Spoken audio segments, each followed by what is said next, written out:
નમસ્કાર, yes doctor સાથે હું માનસી. વ્યંધત્વ આજની ઝડપી અને અનિયમિત જીવનશૈલીની વણમાંગી દેન છે. વ્યંધત્વને નિવારવાના હવે આધુનિક ઉપાયો પણ ઉપલબ્ધ છે. IVF, IUI અને ટેસ્ટ ટ્યુબ બેબી જેવી ટ્રીટમેન્ટ હવે દંપતીને માતા પિતા બનવાની તક આપે છે. ત્યારે દર બુધવારે GSTVના માધ્યમથી અમારા નિષ્ણાત અંગે માહિતી અને માર્ગદર્શન આપે છે. તો આ સાથે જ શરૂ કરીએ યસ ડોક્ટર.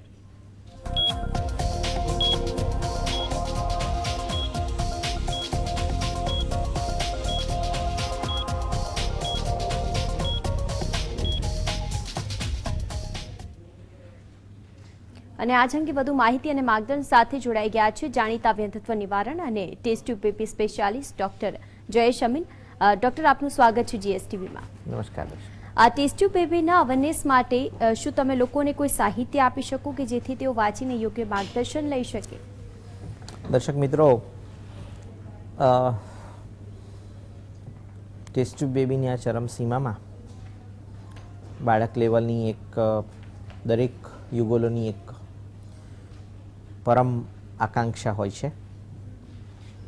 અને મેં એવું જોયું છે કે આ 15 વર્ષના ઇતિહાસમાં એવું લાગે છે કે મેડિકલ સાયન્સ લોકોને પોતાના ઘરની નજીક લેવું ખૂબ જ જરૂરી સમજાય છે. જેમાં કદાચ એઝ એ દર્દી તરીકે આપણે એવું કહી શકીએ કે ક્યાંય ખોટું નથી.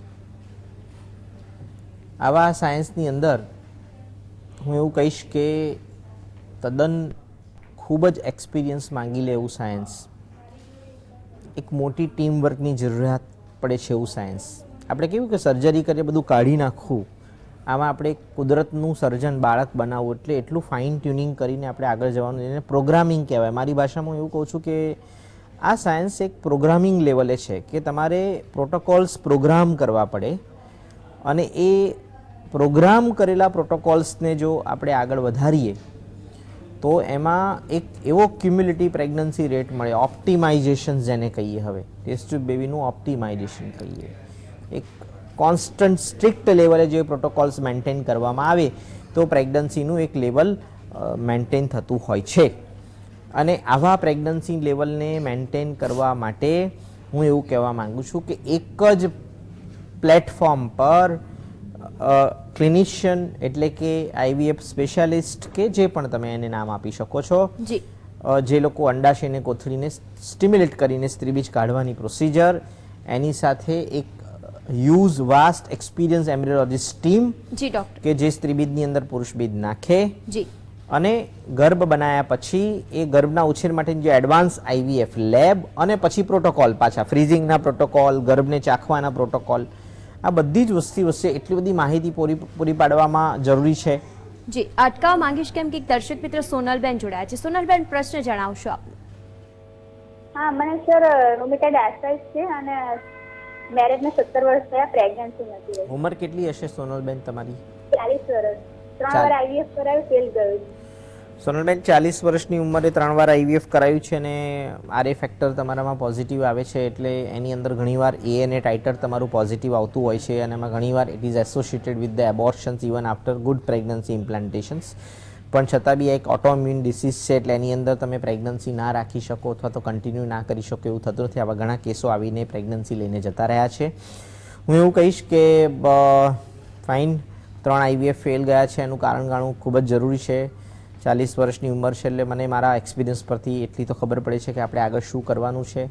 અને જો આપણે 40 વર્ષની ઉંમરે એ જ પ્રોટોકોલ પર આગળ જવાનું હોય તો મને એટલી પણ ખબર પડે છે કે જો શરૂ કરતાં પહેલાં મને પ્રેગ્નન્સી નહીં રહેવાનું કારણ પુષ્કળ એકદમ ચોક્કસ પ્રમાણે માલુમ હોય તો હું એવું કહી શકું કે કેસને લઉં કે કેસને ના લઉં, આ બે જ ઓપિનિયન કરું. અને કેસને લઉં તો કમિટમેન્ટથી આપણે પ્રેગ્નન્સી આપણે પૂરી કરીએ. અને મારું પહેલું જ કમિટમેન્ટ એવું હોય કે જ્યારે કોઈ પણ દર્દી મારા ત્યાં વધારે ટ્રાયલ, કારણ કે 2017 મિશન હું એવું કહું છું કે નો ટ્રાયલ કન્સેપ્ટ. દર્શક મિત્રો, નો ટ્રાયલ કન્સેપ્ટ એટલે એનો મતલબ એવું નહીં સમજવાનો કે એક જ ટ્રાયલમાં બધાને રહી જાય, પણ એનો મતલબ એ પણ સમજવાનો કે જ્યાં ટ્રાયલ અને કમિટમેન્ટ એ ખોટું માર્કેટિંગ છે. 4 ટ્રાયલ ને 8 ટ્રાયલ ને મની બેક ને આ બધું ખોટું માર્કેટિંગ છે. એના અગેન્સ્ટમાં આપણે એમ કહીશું કે ઓછા ટ્રાયલ, એક જ ટ્રાયલ, ઓછા ટ્રાયલ, એક ટ્રાયલમાં પ્રેગ્નન્સી રહેવા માટેનો જે કમિટેડ પ્રયાસ છે એના માટે આપણે આગળ વધી શકીએ છીએ એવું મારે તમને કહેવું છે. દર્શક મિત્રો, એટલે હું એવું કહી શકું કે 3 ટ્રાયલ તમારા જે ફેલ છે એમાં ફક્ત એક કન્સલ્ટેશન્સ અને કમિટમેન્ટ હશે તો જ આગળ વધીશું. કમિટમેન્ટ નહીં હોય તો ના પાડી દઈશું અને એમાં કોઈ પણ રીતે આગળ વધવું હોય તો આગળ વધી શકીએ છીએ. સોનલબેનના આ ફેલર્સના પ્રયાસને હું એમ કહી શકું છું કે પ્રેગ્નન્સીમાં કન્વર્ટ કરવા માટે આટલા જવાબો આપી શકું છું. એકવાર ફક્ત બતાવો પછી આપણે આગળ વધી શકીએ છીએ. જી, પ્રીતિબેન જોડાયા છે. પ્રીતિબેન, આપનો પ્રશ્ન જણાવશો. હા સર, મારે 37 વર્ષ મને થયા છે જી, અને મારે ઓપરેશન કરાયેલું છે ટાંકાનું. બરાબર. તો હવે મારે ખોલાવવું જોઈએ કે બીજું કંઈ કરવું જોઈએ? બસ ના બેટા, 37 વર્ષની ઉંમરે તમને આગળ બાળકોમાં શું છે? મારે 2 બાબા હતા, મારા રીમેરેજ થયા છે. ફાઇન ફાઇન ફાઇન, બસ હવે બીજું કંઈ કહેવાની જરૂર નથી બેટા. પ્રીતિ, હું તમને એવું કહી શકું કે રીમેરેજમાં હવે આપણને બાળક જોઈએ છીએ અને એવું છે કે પેલું આપણે બાળક બંધ કરાવવાનું ઓપરેશન કરી લીધું હોય. હવે 37 વર્ષની ઉંમર તો હું એવું ચોખ્ખું કહીશ કે પહેલાં તો ના જ પાડી દઈશ કે નો રીકેનલાઇઝેશન્સ. પહેલી વસ્તુ, પહેલો કન્સેપ્ટ છે નો રીકેનલાઇઝેશન્સ. એનું કારણ છે કે આ ઉંમરે તમારી અંડાશયની કોથળી ઓલરેડી શિથિલ થઈ ગઈ હોય અને એની અંદર સ્ત્રીબીજની ક્વોલિટી સારી ના હોય. એમાં રીકેનલાઇઝેશન કરીને પ્રેગ્નન્સી માટે આગળ વધવું એના કરતાં વધારે સારું કે આપણે ડાયરેક્ટ ટેસ્ટ ટ્યુબ બેબી પર આગળ વધીએ. અને એમાં પણ હું એવું કહીશ કે એ માટે તમારે 2 ટેસ્ટ કરાવવાના છે કે તમારો એક AMH Ahmedabad, Mumbai, Hyderabad AMH test કરાવવાનો, બ્લડનો ટેસ્ટ છે જેનાથી તમારો ફર્ટિલિટી પાવર, ને તમારે ન કરાવો તો માસિકના બીજા 3જા દિવસે મારી એક જ સોનોગ્રાફી કે જે તમને કહી શકે તમારી અંડાશયની કોથળીનો ફર્ટિલિટી પાવર કેટલો છે તમારી ઉંમર પ્રમાણે. એક વસ્તુ જેથી આપણે કહી શકાય કે આ તમારા પોતાના સ્ત્રીબીજ ઉપર કેવી રીતે આગળ વધી શકાશે, એક વસ્તુ.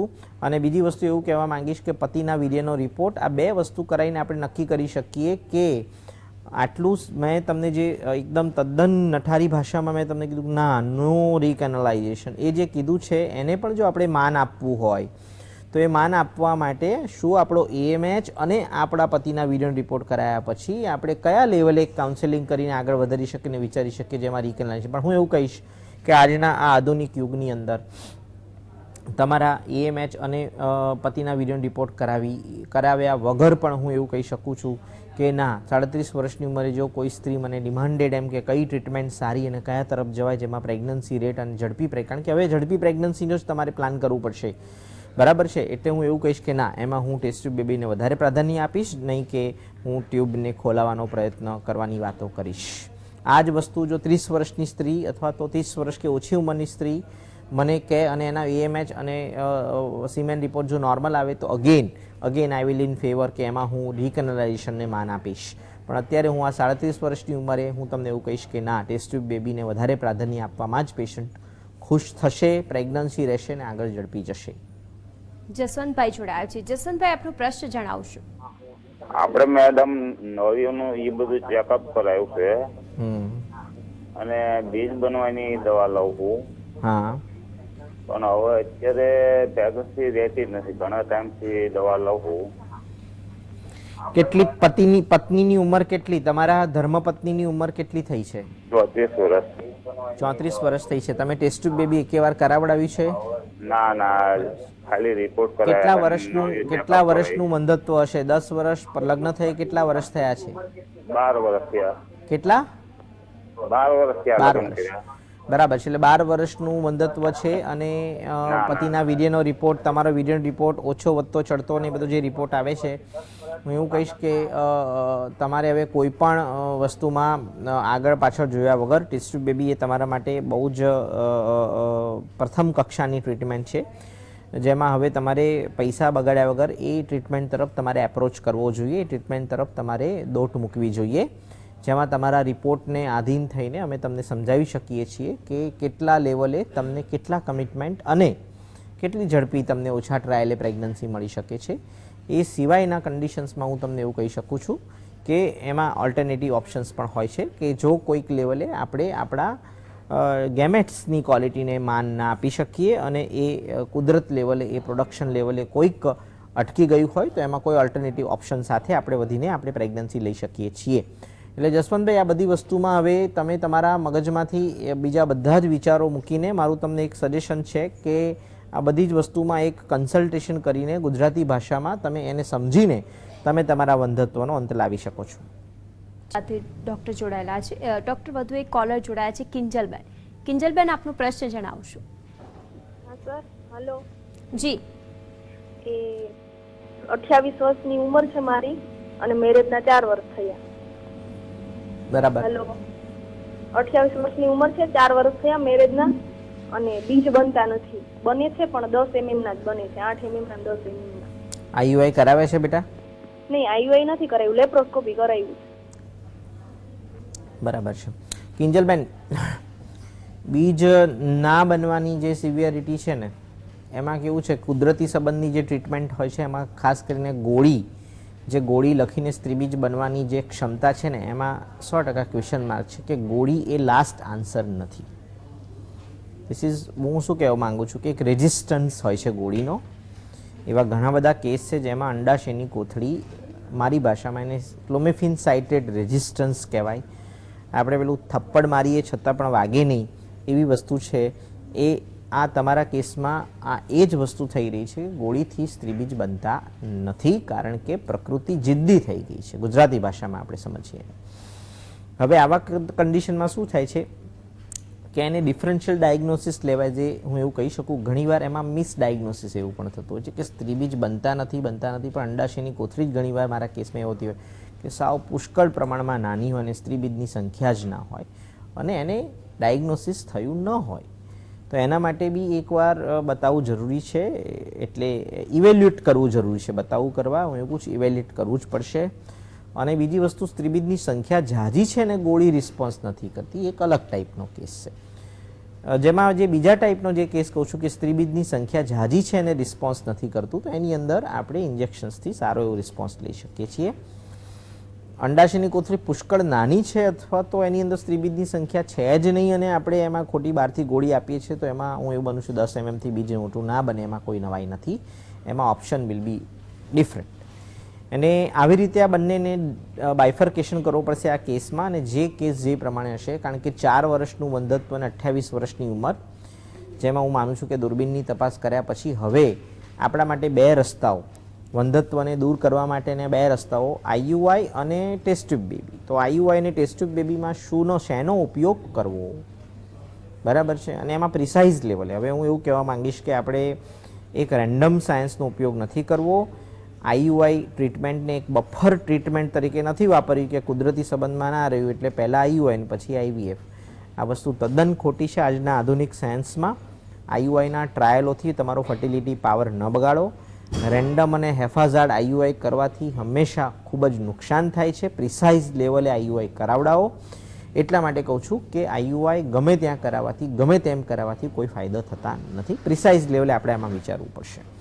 એટલે આ બધી જ વસ્તુઓ મને એવું લાગે છે કે એક સ્ટેટમેન્ટની જરૂર છે અને એ સ્ટેટમેન્ટ તમારા ફર્ટિલિટી પાવર અને વીર્યના ડીએનએ ફ્રેગમેન્ટેશન ટેસ્ટ અને મોર્ફોલોજીકલ પાવર પરથી આપણે આગળ વધી શકીએ છીએ, એવું પણ તમને કહેવું છે. નીતાબેન જોડાયા છે. નીતાબેન, આપનો પ્રશ્ન જણાવશો. હેલો સર, મને 29 વર્ષ થયા છે. હા નીતાબેન, સાંભળી રહ્યો છું. હા, અને મને પ્રેગ્નન્સી રહેતી નથી એટલે ડોક્ટરે કહ્યું છે કે લેપ્રોસ્કોપી કરાવો. નીતાબેન, લગ્નના કેટલા વર્ષ થયા છે? હા સર, મને 6 વર્ષ થયા. લગ્નના 6 વર્ષ થયા. અને પતિના વીર્યનો રિપોર્ટ નોર્મલ આવે છે? હા, નોર્મલ આવે છે. તમારી ભાષામાં નોર્મલ આવે છે, બરાબર.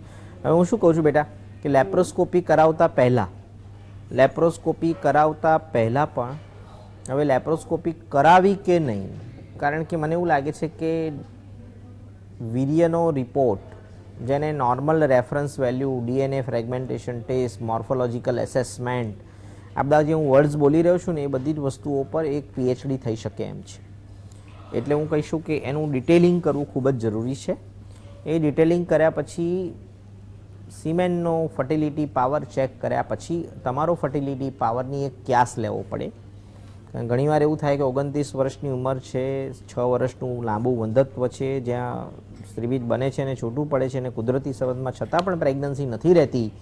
તો મને એ ખબર નથી પડતી કે હવે આપણે નળીઓ ખુલ્લી છે કે બંધ, અને એમાં એક ખુલ્લી આવે તો આપણે આઈયુઆઈ કરીને શું આપણે ઉખાડી શકીશું. એટલે આ બધી જ વસ્તુમાં મારે એક ઓપ્શન લેવો છે કે બફરિંગ ટ્રીટમેન્ટમાં વેઇટ એન્ડ વોચ કરીને એક સ્ટેપ વાઇઝ ટ્રીટમેન્ટનો હવે જમાનો ગયો છે. મને એવું લાગે છે કે પહેલાં રેટ્રોગ્રેડલી એવી રીતે વિચારવું પડશે કે વિચાર ધ અધર ફેક્ટર્સ. બરાબર છે. એટલે પહેલાં બધા ફેક્ટર્સ જોઈ લઈએ ને પછી જો લેપ્રોસ્કોપી કરવાની જરૂર પડે, કારણ કે હવે ધારો કે તમારો ફર્ટિલિટી પાવર ખૂબ ઓછો જ હોય, 2 કરતાં ઓછો હોય, 1.8 AMH આવતો હોય, 1.4 AMH આવતો હોય, અને વીર્યના રિપોર્ટમાં બી હું DNA ફ્રેગમેન્ટેશન ને મોર્ફોલોજીકલ એસેસમેન્ટ, ટીરેટોજુસ્પર્મિયા ઇન્ડેક્સ તમારો ઘણો બધો ખરાબ હોય તો હું કહી શકું કે આ બધા કન્ડિશન્સમાં લેપ્રોસ્કોપી કરીને કોઈ ફાયદો નથી. મારું ખાલી એટલું જ કહેવું છે કે હું તમને IVF તરફ વાળી રહ્યો છું એવું તમે ના સમજશો. હું એવું કહેવા માગું છું કે ખાલી ખોટા લેપ્રોસ્કોપીના પેન અને IUIના પેન લેવા કે ના લેવા એના માટે પણ એક પ્રિસાઇઝ સાયન્સ થઈ ગયું છે. આ બધું જાણીને આપણે તમને એક્ઝેક્ટ પછી એવું ના થાય કે આપણે લેપ્રોસ્કોપી કરાવીએ એટલે એક જાતની મગજમાં હોપ આવે, પછી પાછું આપણે નળીઓ ખુલ્લી હોય એટલે આપણે પાછા 4 IUI કરાવીએ એટલે પાછી બીજી હોપ આવે, અને પછી એ બધું પતી જાય પછી આપણી અંડાશયની કોથળી સાવ એકદમ સંકન થઈ જાય ને એકદમ પેલી એમ કહેવાય ને કે કામ કરવાની ઓછી થઈ જાય ને પછી આપણે ટેસ્ટ ટ્યુબ કરાવી લઈએ એટલે ટેસ્ટ ટ્યુબ બેબીમાં એ પાછા બધા મોટા મોટા પોઝ આવે. આ બધી વસ્તુ ના થાય એના માટે આ વસ્તુ જગ્યાએ એક રસ્તો, પાક્કો કયો રસ્તો લેવો છે, પાક્કો રસ્તો માટે અમુક ટેસ્ટ હજુ પણ એવા છે કે જે વચ્ચેથી લિંકિંગ એટલે કે લિંકિંગમાં બ્રેક થઈ છે તો એને લિંક કરીને આપણે લેપ્રોસ્કોપી કરાવીએ એવું મારું તમને સજેશન છે. બરાબર છે. એટલે હું એવું કહીશ કે થોભો આ બધા ટેસ્ટ અથવા તો એક counselling will be really add something advantage અને પછી તમે આગળ વધી શકો છો. ગીતાબેન જોડાયા છે. ગીતાબેન, આપનો પ્રશ્ન જણાવશો. હા, મારો પ્રશ્ન એ છે. જી ગીતાબેન, આપનો પ્રશ્ન જણાવશો. હા, મારી બેબીને પ્રેગ્નન્સી રહે ને પછી 2 મહિના અને 3જો મહિનો દેશે ને 3 મહિના અને 4થો મહિનો દેશે ને જી મારી બેબીને મારી બેબીને પ્રેગ્નન્સી રહે ને પછી 3 મહિના થાય એટલે 4થો મહિનો દે ને એટલે બાળક અંદર ખલાસ થઈ જાય, બાળક એબોર્શન થઈ જાય છે, ખલાસ થઈ જાય છે, આગળ વધતું નથી, વિકાસ બંધ થઈ જાય છે. બરાબર ગીતાબેન? વિકાસ પૂરો હોય છે પણ એ લોકો એમ કે છે કે એનું હૃદય બેસી ગયું. ધબકારા નથી આવતા એવું થાય ને, ધબકારા જતા રહે. ધબકારા જતા રહ્યા. બરાબર. હવે આવું કેટલી વાર થયું છે ગીતાબેન? 2 વખત થઈ ગયું. 2 વાર થયું છે. 2 કે 2 થી વધારે વાર કસુવાવડ જેની અંદર 3 મહિનાનું બાળકનું ડેવલપ થવું અને એબોર્શન થઈ જવું, એની પાછળ છુપાયેલા કારણો, એના વિશે હું એવું કહી શકીશ કે ખરેખર એક ખૂબ જ દ્રઢ સાયન્સની, એડવાન્સ સાયન્સની જરૂર છે અને એમાં સિસ્ટેમિક એપ્રોચ લેવાની જરૂર છે. મેં એવું ઓબ્ઝર્વેશનમાં રાખ્યું છે કે આમાં સિસ્ટેમિક એપ્રોચ લેવા જતાં ઘણા બધા વિઘ્નો આવે છે, કારણ કે વેઇટ એન્ડ વોચ કન્સેપ્ટ એ પણ આમાં સંકળાયેલો છે. જે પણ દર્દીઓને હું મારા કોઈ પણ કાઉન્સિલિંગ કહું છું કે વેઇટ એન્ડ વોચ કન્સેપ્ટ સાથે તમારે સંકળાવવું હોય તો એમાં ડૉક્ટર્સની ક્યાંય જરૂર છે નહીં. You can wait and watch. એ પણ એક ડૉક્ટરી ટ્રીટમેન્ટ જ છે. કુદરત એનો મોટામાં મોટો ડૉક્ટર છે. એક વસ્તુ. બીજી વસ્તુ, વેટ અને વોચ કન્સેપ્ટના ગેરફાયદા સમજવા પડે કે ફરીવાર 2 વાર એબોર્શન થાય તો ફરીવાર એબોર્શન થવાની શક્યતા છે જ. હવે એમાં એન્ટર ન થવું હોય, પ્રિસાઇઝ લેવલે સાયન્સનો ઉપયોગ કરવો હોય તો સીધી વસ્તુ છે કે આપણે 2 લેવલે કારણો શોધવા પડે. એક તો ફેક્ટરી, એટલે કે જે ફેક્ટરીમાં આપણે ગર્ભ મૂકવાનો છે, એટલે કે સ્ત્રી, એને હું એક ફેક્ટરી તરીકે કહું છું. એ આખી ફેક્ટરીના કોઈ ડોક્ટર, સમયના અભાવ છે એના માટે આપને અટકાવવા માંગીશ. આપ અમારી સાથે જોડા દર્શક મિત્રોને એમના પ્રશ્નોના નિરાકરણ અંગે આપે માર્ગદર્શન પૂરું પાડ્યું તે બદલ આપનો આભાર. તો આ સાથે GS ડોક્ટરમાં હાલ બસ આટલું જ. નમસ્કાર.